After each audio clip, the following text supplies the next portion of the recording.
Hello and welcome to this week's Carolina Outdoor Magazine TV. Today, we'll be back in Charleston, South Carolina, and on the boat with us this week is Captain J.R. from Fish Call Charters. So stick around, because this is a show, folks, you'll not want to miss. We'll be right back.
This portion of Carolina Outdoor Magazine TV is brought to you in part by Camelback Hydration System. Do you have a camel on your back? Bolay sportswear and sunglasses? Buckbuster scents for the serious hunter. Carolina Outdoor Hunting and Fishing Supply, handcrafted game calls made in the USA. And also by the Triad Bait Company of Lancaster, North Carolina.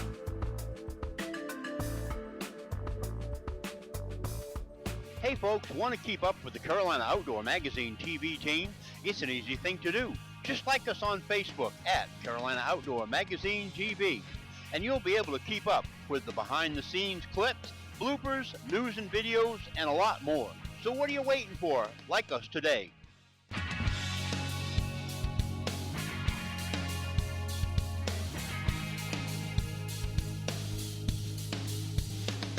Hello folks, and welcome back to another exciting episode of Carolina Outdoor Magazine TV. If you're just tuning in today, we'll be returning to Charleston, South Carolina, where we'll be fishing with Captain J.R. of Fish Call Charter. Now, J.R. is a professional guide and inshore fisherman, and today you'll be sure to learn some tips on fishing for them big red drum. Let's join Carolina Outdoor Magazine TV's Jim Carr and Captain J.R. for an action-packed day on the intercoastal waterways.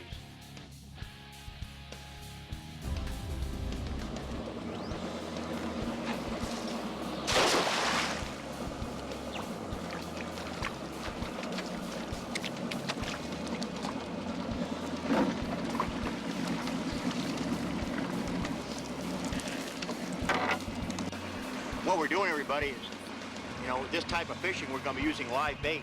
And JR is catching us some mullet right now. It's real important whether you're doing the particular type of fishing we're going to be doing today for red drum and trout today primarily. Maybe a flounder. Okay. All right. No matter what kind of fishing you're doing, if you're going to be using live bait, if you want to be successful, it's important that you have, good quality live bait. So we're going to take a little bit of time here. We're going to catch some mullet. Maybe catch a few shrimp, and in just a little bit we're going to go ahead and head on out, and JR's going to take us to some of these places that we fished at before that have been really productive catching fish.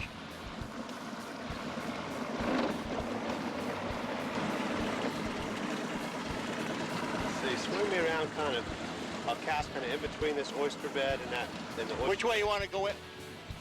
Which way you want to go in? You see that? Which way you want? Up in front of it? Kind of go around it, and I'm going to cast in between this oyster bed island. Okay, so you want to go in there? Yeah, just barely. Okay.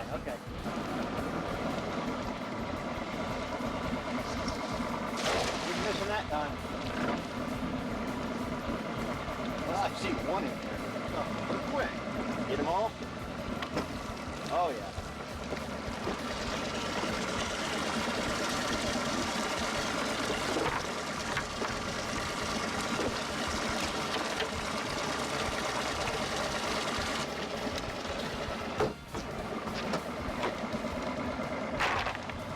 Try another throw in there. Okay.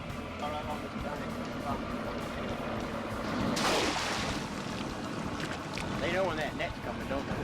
Yeah, they get cast on every day here. A heck of a life, huh? I guess it's better than being a Manhattan, but there's not. Well, I'm sure about the serious in the water.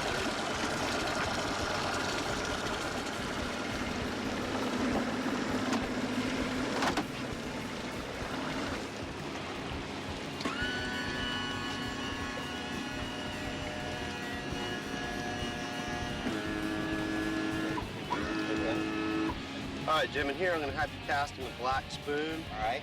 This particular one is a Johnson Silver Minnow. Okay. A little green trailer. I like to put a little green grub tail on the back just to give it a little extra color and flutter. Now, do you want me to throw this out, just kind of crank it in slow, or maybe? The best bet is to throw it out, start cranking it in, lift the rod tip, and let it fall down naturally. You reel in as you're picking up your slack as it flutters down. Okay. A lot of times that's when you're going to get your bite. You'll feel it as you're picking up your slack. Okay. The line on this particular rod is fusion line. Braided line. Braided line. There's very little stretch in it, so you're going to feel every little tap. Okay. All right. I use this bass fishing a lot. You can feel out there with a worm, you can feel everything on the bottom. Yeah. It's really nice. Okay. All right. Well, we'll go ahead and we'll give it a try. Well, everybody, JR seems to hook on to a right smart fire here. Need me to do anything? I got it. How's it feel? Feels like about a 4 or 5 pound red. We'll take it.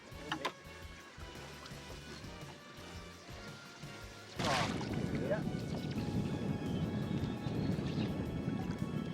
Looks like a worthy opponent, doesn't he, JR? Yeah.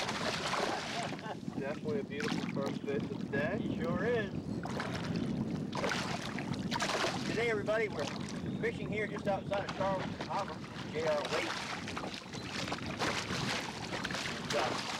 JR's hooked onto a really nice red drum here. We've been trying a bunch of different techniques. We tried using a Johnson spoon here a little bit earlier and fishing in shallower water. Here, let me help you. Grab that bit for me if you would.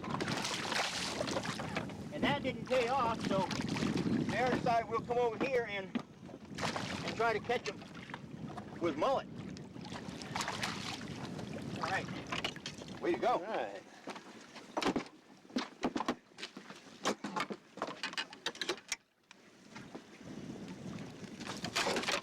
A little bit later on, we'll get out there in the flats, perhaps if it's right for us, and we'll try tailing for these red drum here later on this evening. The tide's on its way in. It is a nice fish. Sure is. About a 5 pound fish. This is about the average size red drum that we catch. Okay. Not necessarily we catch mostly this size. Right, but on the average. On the average, this is about the average size. Yeah. They're still a pretty fish, and they're still a good fighter, ain't they? Yep. Man.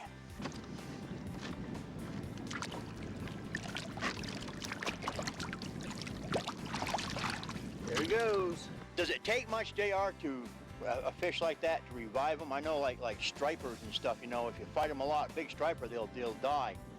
Does it take a lot to revive one, or are they generally ready to go? They're generally ready to go, especially this time of the year. In the middle of the summer when it's really, really hot, the water's real hot, it takes a little bit longer to revive them. And also in the middle of the winter when it's really cold, it takes a little while to revive them. All right, so the best thing to do then is just to stick them beside the boat, just work them back and forth and get some air oxygenating through their gills and stuff like that. Exactly, Okay. and they'll kick right out of your hand when they're ready. When they're ready to go. Good. All right, do it See again. if we can get another Yeah, one. do it again. I'm kind of at a disadvantage, everybody, if you notice. I got one rod, and JR's fishing with two, so if I don't get anything, you'll understand why. He hit that just about instantly.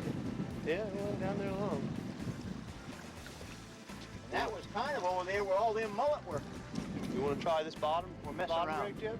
You think? Well, yeah, you caught them on that bottom rig, didn't you? Let me try let me try this. Go ahead, put it back out. Let me work with this a little bit. Oh, here we go. Oh yeah, man. No, JR, I don't want to try the bottom rig. Now that was quick. Sure he did. All right, come on. Yeah, very hard. I wonder if there's another one in there. He was right in the shallow. That fish was real shallow.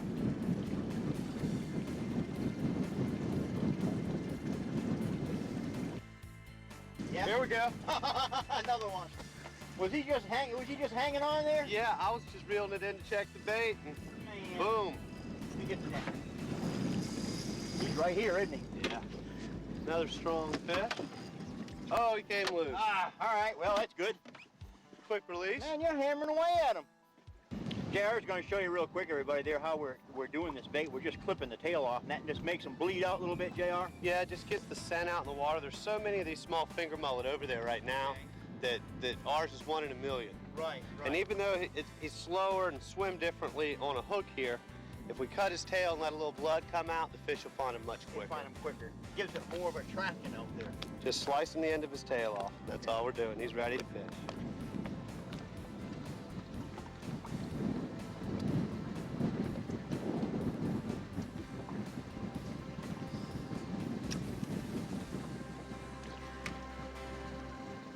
So, you think you have what it takes to be an outdoor producer? Well then, Outdoor Adventure Productions has teamed up with the Outdoor Sportsmen's channel, and you could be just what we're looking for.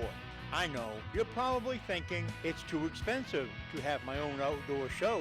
Not anymore. For a fraction of the cost of regular programming, it is possible for you to get started with your own outdoor TV show. But hurry, because slots are filling up fast. So if your passion is anything to do with the outdoors, don't wait. Call now at 828-919-6934 or drop us an email at theoutdoorsportsmanschannel@gmail.com, and you could be the next great outdoor producer. Folks, you want to keep up with the Carolina Outdoor Magazine team? It's an easy thing to do. Just follow us on Twitter at Outdoor Sportsmen. You'll be able to keep up with behind-the-scenes clips, bloopers, news, videos, and a whole lot more. So what are you waiting for? Join us today on Twitter at Outdoor Sportsmen. This segment of Outdoor Sportsmen's Television is brought to you by Linux of Kannapolis and Charlotte, South Park Medical Clinic,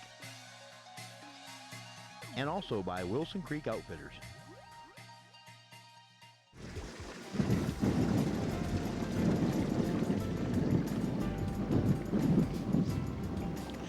JR is fishing on the bottom. You got two rods out there, and what I'm doing is I got a float on mine with about 1.5 feet of leader.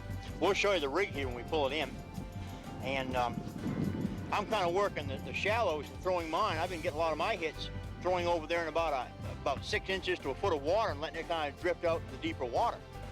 So, you know, there's two techniques that are working good for both of us. JR is fishing the shelf where it drops off over there, and I'm just fishing the shoreline. But redfish, they're kind of a wanderer. You know, I suppose different times of the day they might be more tends to be in the flats, like maybe in the evening for tailing or something like that. You can really find them in just about anywhere. You find them in deep holes and in the flat. Sometimes you'll find some of the fish be up on the flat shallow, others will be off the ledge. They're real neat fish because you can actually find them anywhere. You can find them on the beach, find them way up the brackish waters, find them just about everywhere. A lot of people catching the brackish water. Yeah. Because they just kind of it's like, well, they're kind of a roamer, aren't they? They are. They're an opportunistic feeder. If they get food in front of their face, they will eat it.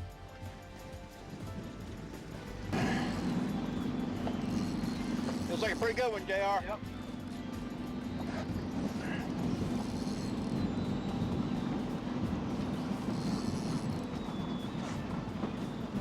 This is the spot that we left a little bit earlier this morning, everybody, because there were some guys in here catching bait. They had the fish all stirred up, so we... Oh yeah, very nice fish, very nice.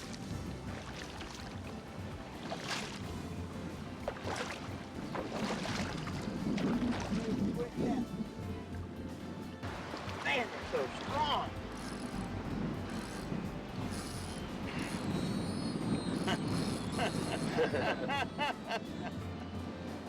Come on back in here. I don't want to have to wind all that line back. All right. Nice fish. Sure is. Well, Jim has just caught the biggest one of the day so far. So far. Day's still young. All right. Nice fish. Thank you, sir. Definitely. This one will weigh out at 6.5 pounds. All right, where you go? Good job, Jim. Yeah, he looks like he's been feeding, too. A little fat in A little there. fat in there, yeah. We're in a real good spot here. A lot of mullet work in this area, so these fish are probably feeding pretty heavy. Way to go. All right. I think the float's going to come off. It seems like them fish... About time to go to the bottom, Rig, yeah, huh? them fish are over there hanging on that shelf, I think they are. This one's coming right to the boat. All right, let me get to that. I want to put this rod up right in that holder. Which side of the boat? Over here? Well, he came right to the boat and saw it and turned the other direction.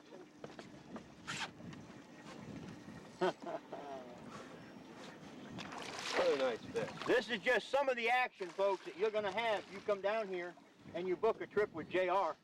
This is fantastic fishing. If you've never done this for red drum, it's unlike anything you've tried before. It's just, it's like hooking onto the back of a train, isn't it, JR? It is. They're definitely full. Plus, I think they're more aggressive when you're out there in the shallow water getting them when you're tailing for them. They are. They're very aggressive then. You're fishing in about a foot of water, 1.5 feet of water, and these fish, you throw your live bait, your fluke on them, the water will just boil, and that's really exciting.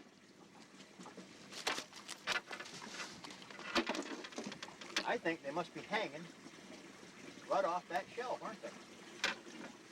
You know what, Jim? I'm going to give you this rod right All here, right. since it seems to be the lucky one today. Okay. And you're going to work with the one that's not so lucky. Another one about average size, 4 or 5 pounds. Beautiful fish. Beautiful fish. Yep.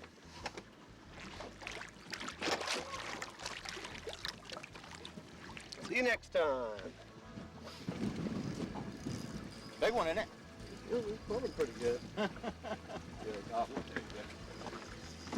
I'm just going to get out of your way and be netman, JR. How's that? You're making up the last time I went fishing with you. That's what you're doing. Last time we went out, well...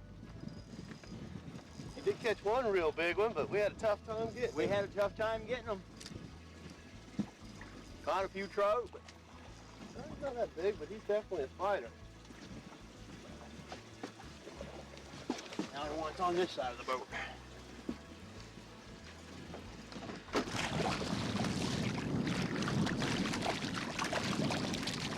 Oh yeah.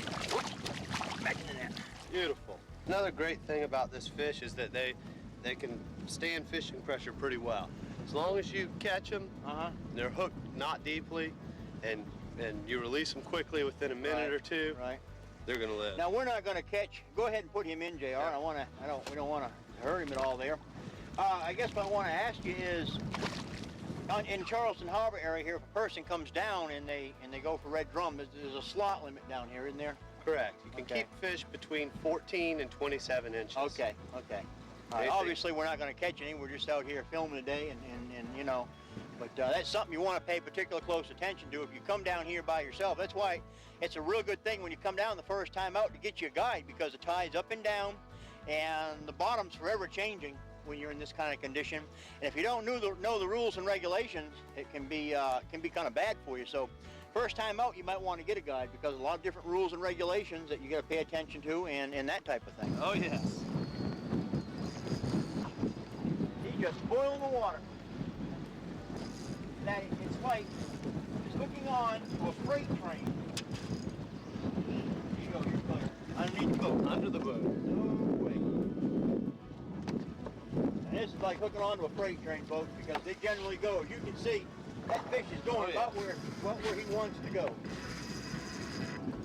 How'd you like the net? In a little bit? A little bit. He's not quite ready. I think perhaps you may have a little bit bigger fish than the one I had. Yeah, there. this is a nice one here. Folks, we'll be putting up the phone number here. JR has a website. It's www.fishcall.com. Give JR a call if you want to come down here to the Charleston area and have a fantastic fishing day. It's a strong one here. Nice fish. Beautiful fish. He is strong, isn't he? Gosh, look at him. He just about took out as much line as you cranked in. Nice fish. Man.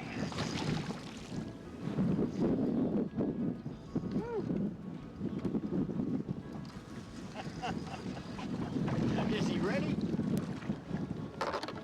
JR. Great job. Way to go. Grab the Here, I'll hold the scale. quick and get him up.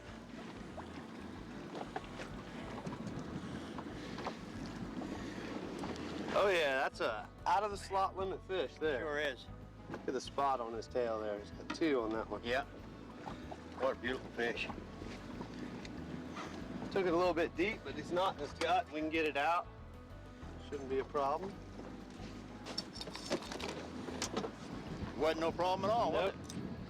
it? This All right. fish here is actually big enough to put a tag in. We're going to do some tagging of the bigger fish. Uh-huh.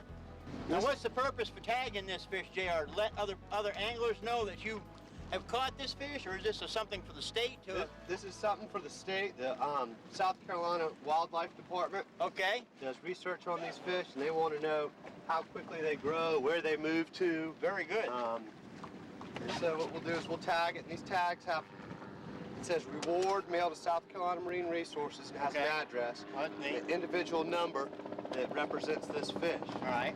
What happens is I'll stick it in his back along his backbone like this. Uh-huh. It'll go in, it'll get caught on one of his shoulder bones, and I'll pull the tag stick That's out. plastic, so it's not going to really hurt him and rust Right. in there or anything and hurt the fish. Just insert it in, pull it out, give it a little tug so it gets caught behind the bones. And that's it. That's it. Have you ever caught a tag fish before? I've caught lots of them. Have you really? Yep. About 80% of them that you catch that are tagged were tagged in the same place that you catch them. Probably the longest time ever that I've had with a fish is I caught one, Right? and it was 7 years, almost to the day, in the same spot. Is that right? He's ready. You ready, fish? He's ready. He's a strong fish. All right. Sure See you is. later. Hey, way to go. Do is the person who catches the fish will write down the information as to where they caught it, the date, its length, its weight, Okay. if the hook was removed or not, and the condition of the fish. Okay. And then they'll have to release that fish because it's out of the slot limit. Okay. And when they do that, they send in that information. The wildlife department will send them a T-shirt as a reward. That you can only get that's good. only get these T-shirts through catching these tagged fish. It's Okay. the only way to get them. And they change about every 6 months. They change the shirts. Oh, that's neat. And so it's one of a kind type of T-shirt. And then the person who tagged it will get a report as well. Uh-huh. They won't get a reward, but they'll get a report as to where their fish had moved to, how much their fish had grown. And a lot of my anglers, they'll catch fish, and 2 or 3 years later, they'll get a report, and they'll give me a call, and they'll say, hey, JR, I just got a report on this fish that I caught with you a couple of years ago. Uh-huh. It's grown 6-7 pounds and moved 2 miles. Right, right. It's interesting. But that's interesting to know that you can catch a tag fish that was caught in the same place, and they don't get disturbed by the boats, they don't get disturbed by the anglers, and you know, then they come back generally right in the same area. Yep. Well, folks, we're out of time once again. We want to especially thank Captain J.R. Waits for another fantastic adventure of intercoastal waterway red drum fishing. For myself, it was another eventful day. As we leave you with this clip, remember, things don't always go the way you plan. And watch out for the guy with the camera.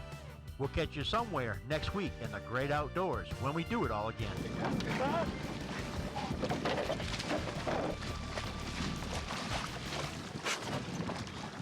Got that rope?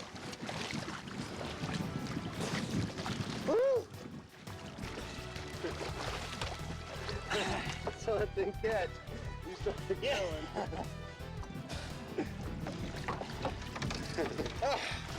One for the bloopers. Don't catch many fish when you're out with JR. This is what's going to happen to you. I'm going to go up here and ring out my